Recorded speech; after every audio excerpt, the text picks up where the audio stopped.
Saludos y bienvenidos. Mi nombre es Iván García, pastor en Bear Creek, español, en el área de Cypress, Katy, en Houston, Texas.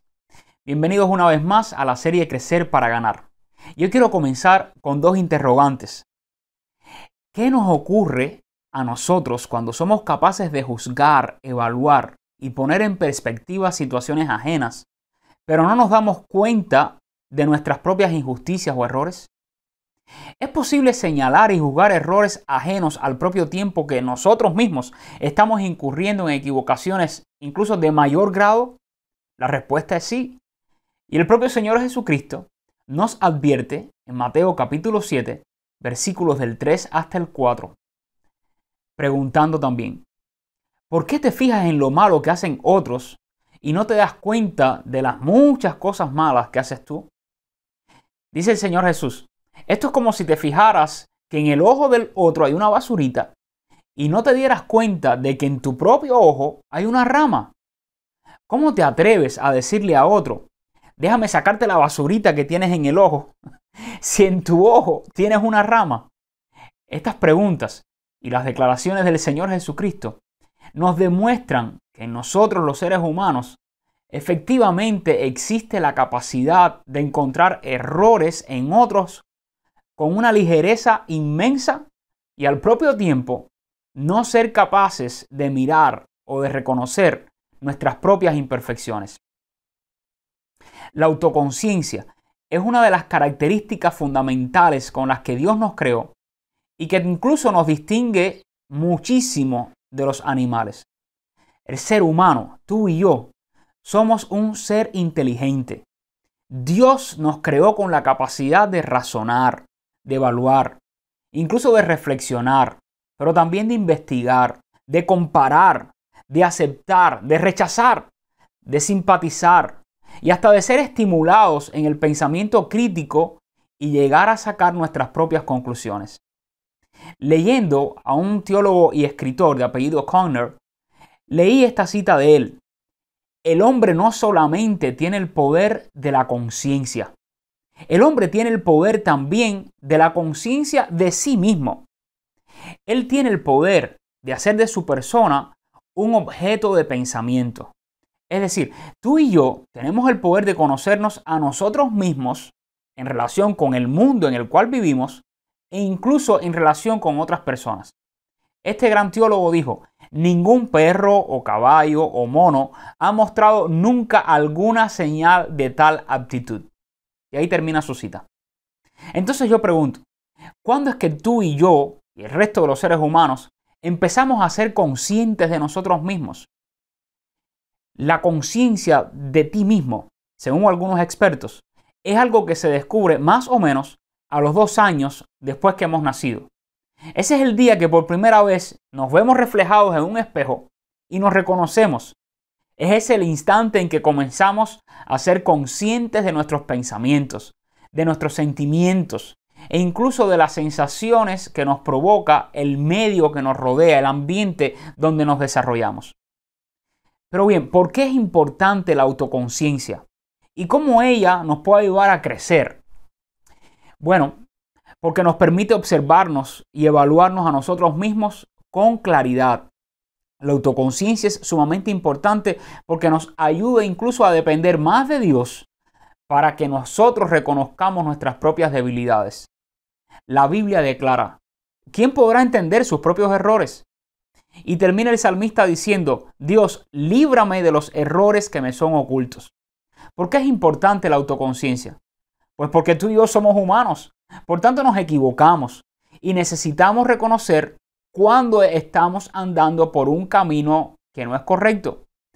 La realidad es que nadie escapa de cometer errores. La propia Biblia declara, todos hemos pecado contra Dios, todos hemos fallado al blanco.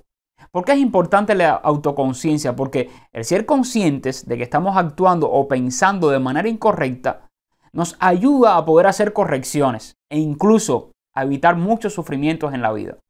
La autoconciencia nos previene de caer en errores que todos deberíamos evitar a toda costa. Quiero ilustrarlo con un caso en la palabra de Dios en 2 de Samuel capítulo 12. Luego lo puedes leer con más detenimiento, pero ahí aparece el rey David, quien fue un hombre que caminó con Dios hasta que inició un proceso en que gradualmente fue conducido por un camino de perversidad, al punto de pecar de manera horrible.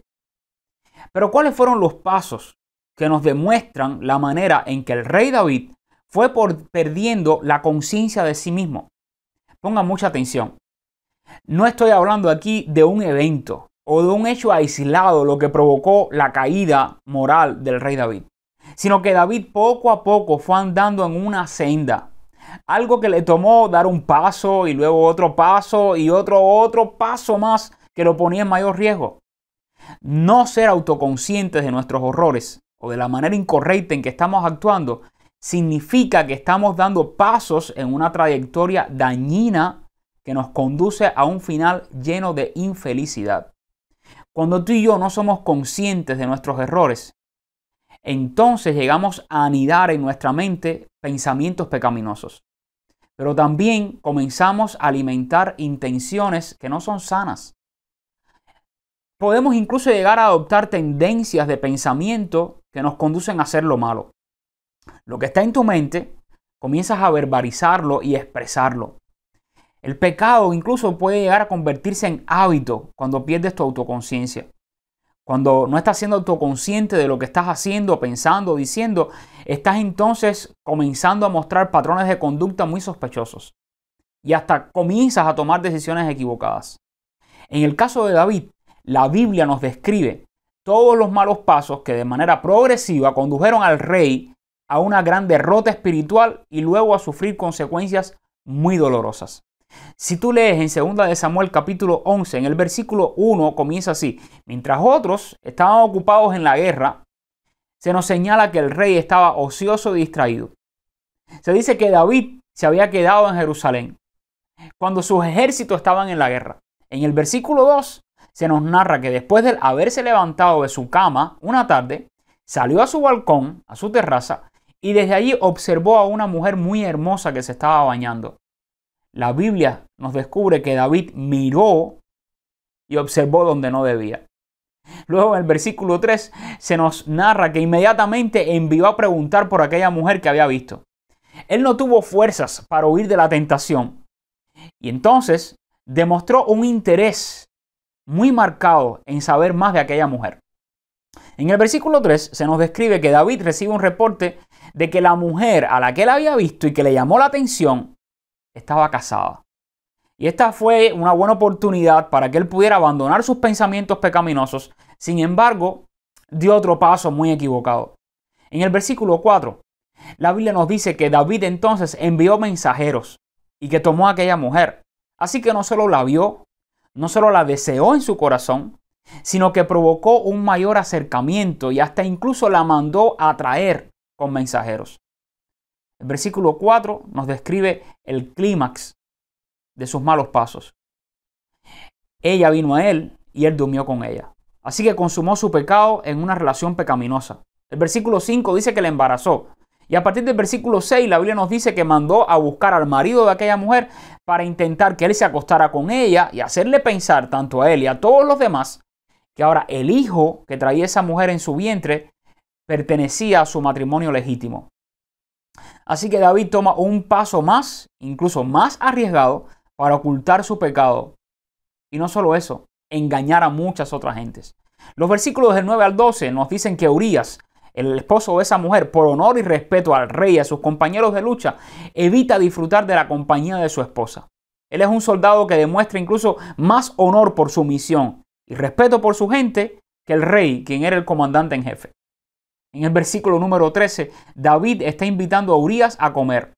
Y allí, de manera muy descarada, disimula confianza y hasta brinda honor a quien está traicionando. Eso nos demuestra una vez más que David estaba perdiendo casi por completo su conciencia de lo que estaba haciendo, de su pecado, al punto de llegar a actuar como un cínico. Ser cínico implica actuar con falsedad y con una desvergüenza muy descarada. En el versículo 13, David entonces toma otro paso más, embriaga a Urías tratando de que baje a su casa, que esté con su mujer para hacerle creer que el hijo que trae en su vientre es suyo. Sin embargo, Urías no va a casa.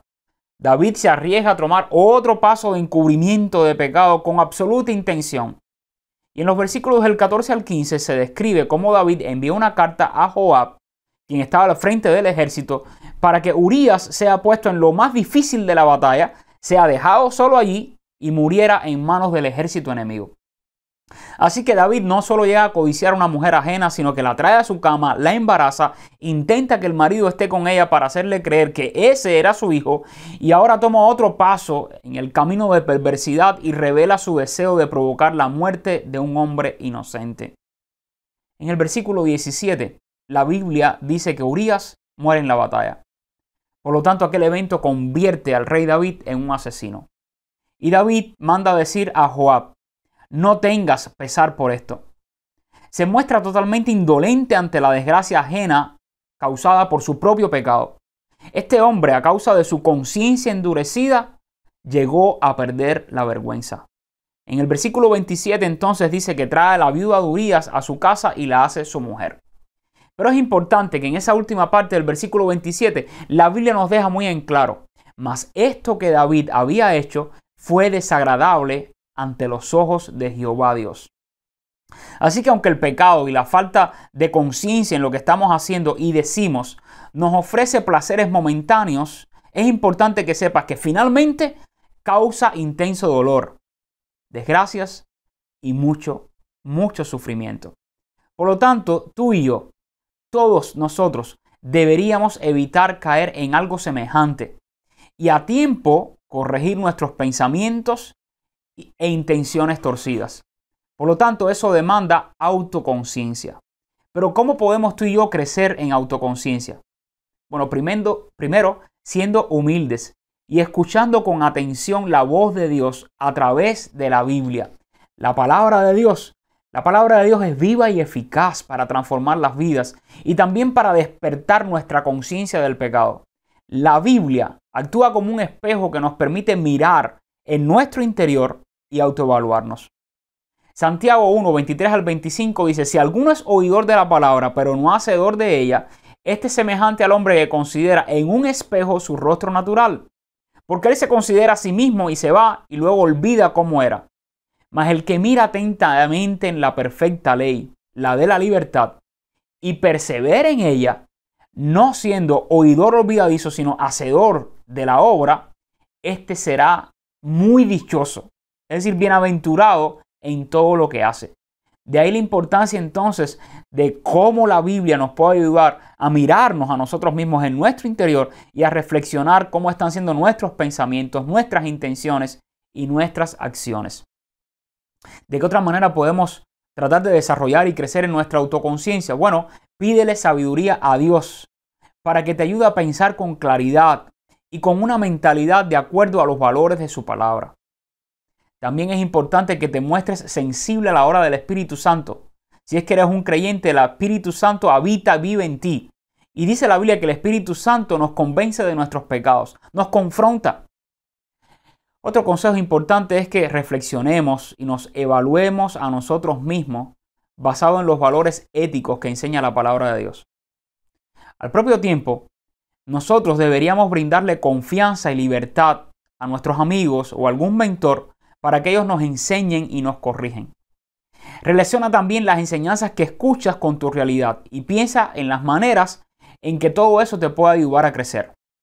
Y otro consejo: encausa tus energías en pensar y en hacer aquello que te permite crecer y desarrollarte con una conciencia limpia y pura. Quiero terminar con el relato de Juan capítulo 8, donde aparece Jesús.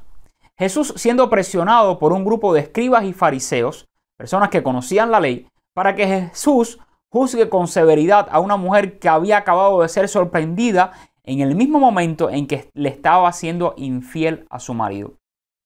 Así que aquel grupo de escribas se sentía con un grado de justicia propia tan elevado que entendieron que tenían todo el derecho de venir a donde estaba Jesucristo, quien es el hombre perfecto, Dios mismo hecho carne, para ponerlo a prueba y evaluar su nivel de justicia, al propio tiempo entonces ejecutar juicio contra aquella mujer.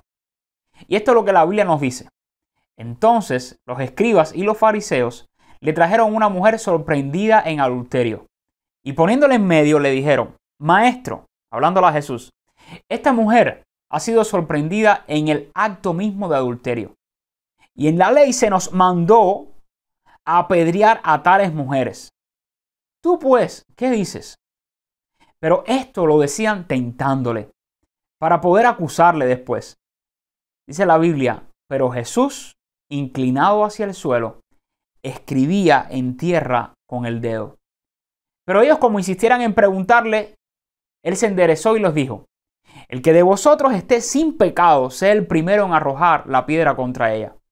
Inclinándose de nuevo hacia el suelo, siguió escribiendo en tierra. Pero ellos, al oír esto, acusados por su conciencia, salían uno a uno, comenzando desde los más viejos hasta los postreros. Y quedó solo Jesús y la mujer que estaba en medio. Me encanta la frase en la Biblia cuando declara: pero ellos, al oír esto, acusados por su conciencia, salían uno a uno, comenzando desde los más viejos hasta los postreros. La lección aquí es clara. Dios usa nuestra propia conciencia para convencernos cuánto necesitamos de Él, cuánto todavía nos falta por crecer y desarrollar y madurar, e incluso cuánto podemos descubrir de nosotros mismos cuando reflexionamos seriamente en lo que la Biblia nos habla y nos dice acerca de nuestra condición.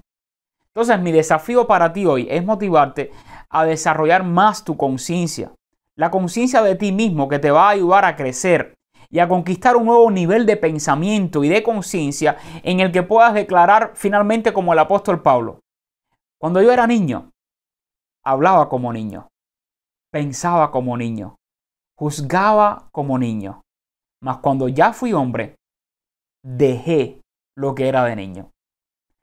Recuerda, desarrollarte saludablemente y dejar buenas huellas en otros es el plan de Dios para tu vida. Dios desea que dejes huellas muy buenas en otras personas. Puedo declararte con toda seguridad que Dios te formó en el vientre de tu madre con un propósito. Dios te creó con un potencial y habilidades únicas. Tú naciste para crecer y crecer para ganar. Así que desde hoy, ayuda a otros a hacer lo mismo. Nos vemos en un próximo video.